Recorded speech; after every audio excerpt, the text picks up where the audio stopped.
திருப்பரங்குன்றத்தின் அழகைப் பார்ப்பதற்கென்றே இயற்கை பதித்து வைத்த 2 பெரிய நிலை கண்ணாடிகளைப் போல வடபுறமும் தென்புறமும் நீர் நிறைந்த கண்மாய்கள் எனும் உவமை வரிகள் எந்த நூலில் இடம்பெற்றுள்ளது? குறிஞ்சி மலர். உவமையும் பொருளும் வேற்றுமை ஒழிவித்து ஒன்றென மாட்டின் அஃது உருவகமாகும் என்று எழுதியவர் தண்டி.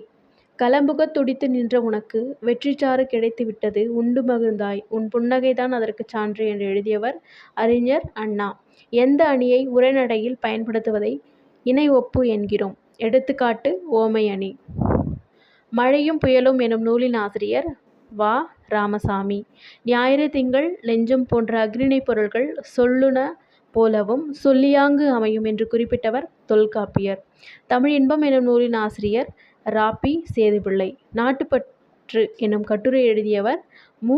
வரதராசனார். எதிரும் புதிருமான முரண்பட கருத்துக்களை அமைத்து எழுதுதலை எதிரிணை இசைவு